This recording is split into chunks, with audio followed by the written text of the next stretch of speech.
Aujourd'hui, nous nous retrouvons pour un nouveau tutoriel.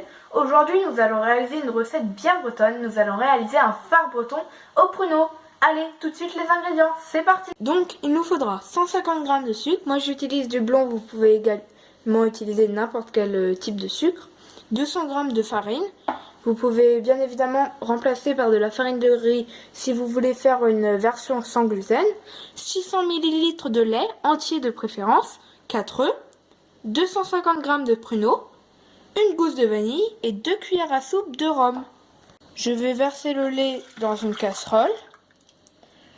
Je vais ajouter ma gousse de vanille fendue en deux et je vais recouvrir d'un film plastique. Donc, je le recouvre pour préserver le goût de la vanille, car toutes les molécules de goût vont être stockées sur le papier film.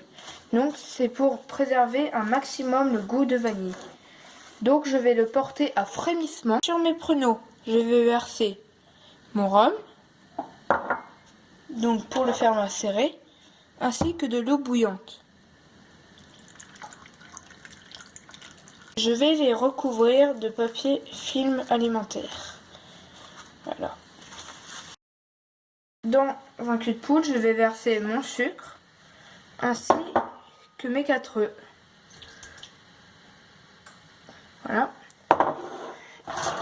Je vais venir les blanchir à la main à l'aide d'un fouet. Donc vous pouvez également le faire au robot. On a une belle bulle d'air. Donc comme ceci, mon lait est à frémissement, je vais venir couper le feu et je vais laisser infuser au moins 5 bonnes minutes, voire 10, et beaucoup plus si vous avez le temps. Désormais, je vais ajouter la farine tamisée progressivement.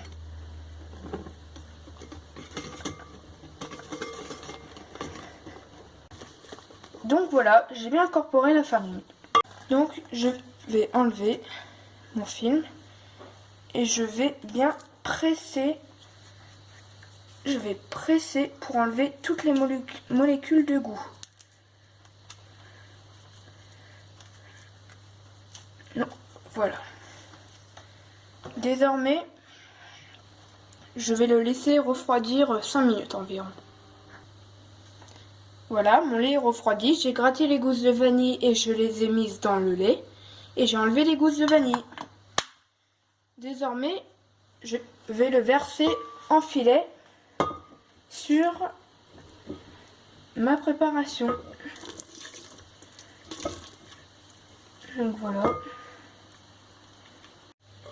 Donc j'utilise un moule rectangulaire que j'ai préalablement beurré et fariné. Donc je vais verser mon mélange.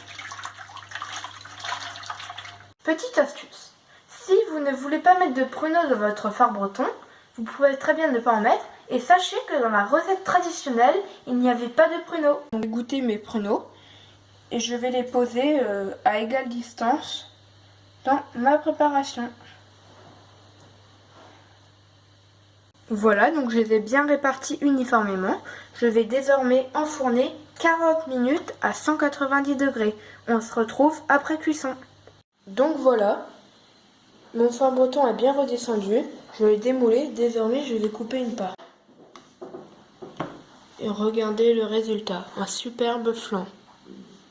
Donc voilà, un phare breton au pruneau. Allez, tous en cuisine et c'est parti. J'espère que ce tutoriel sur le phare breton au pruneau vous aura plu. Si vous avez des suggestions pour d'autres tutos, n'hésitez pas à les mettre en commentaire. Dites-moi aussi si vous voudriez que je fasse des vidéos de recettes bretonnes comme le gâteau breton, le Queen Amman, etc. Si vous avez des questions, n'hésitez pas à les poser en commentaire. Aussi, n'hésitez pas à vous abonner à ma chaîne YouTube en cliquant juste ici. Vous serez prévenu dès que je publierai une vidéo. Et n'hésitez pas à lâcher un gros pouce bleu. Sur ce, ciao tout le monde!